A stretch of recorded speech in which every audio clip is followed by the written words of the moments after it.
My boss said, "You need to show loyalty." I said, "Loyalty isn't slavery." The room went quiet. I didn't raise my voice, but everyone in the conference room could feel the weight of what I said. For months, I'd been pulling double shifts, cleaning up other people's mistakes, and getting blamed when things went wrong. Loyalty was his favorite word. He'd say it every time he wanted free labor or silence. I started at that company 3 years ago. Small marketing firm. Family run, but run more like a monarch. The owner, Mr. Reeves, treated his staff like pawns on a chessboard. He promised promotions that never came, bonuses that vanished, and team bonding events that felt more like loyalty tests. I stuck around because I believed hard work would eventually speak for itself. I was wrong. Last month, he asked me to cancel my vacation because a big client was coming in. That was the same week my mom was having surgery. I said no. He said, "If you were really loyal, you'd stay." I swallowed my anger and told him, "Loyalty goes both ways." He laughed. "You'll understand once you've earned your place here." I started documenting everything.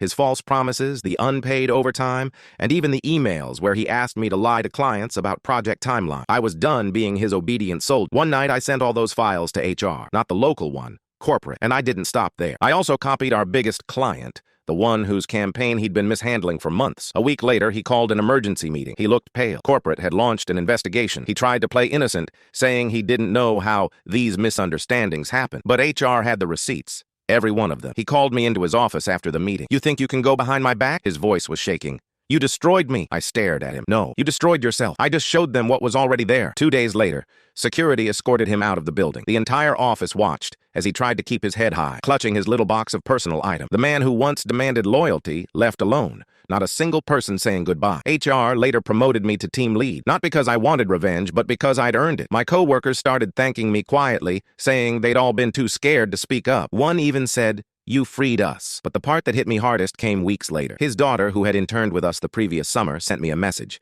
She thanked me for standing up to her father. She said, "He used to come home angry every night, yelling about how no one respected him. Maybe now he'll realize it wasn't respect he wanted. It was control." That one message made all the chaos worth it. The office changed after he left. People smiled more. No one was scared to take breaks or leave on time. We started actually celebrating small wins instead of pretending to love toxic hustle culture. The company even added a new policy: mandatory paid overtime and protected time off. Corporate said it was part of a culture rebuild. I called it karma. Months later, I saw him again, by accident. I was grabbing coffee before work, and he was sitting at a corner table in the cafe, alone, staring at his laptop. He looked older, smaller somehow. He saw me, froze, then nodded slightly. I nodded back. There was no anger left, no gloating, just quiet understanding. He once told me that loyalty was the foundation of success. I finally understood what he meant, just not the way he did. True loyalty isn't obedience, it's integrity to yourself, your values, and the people who actually deserve it. When I clocked out that day, I passed his old office again. The light was still flickering. He never fixed it, always said it wasn't a priority. Funny how the smallest cracks show the biggest truths.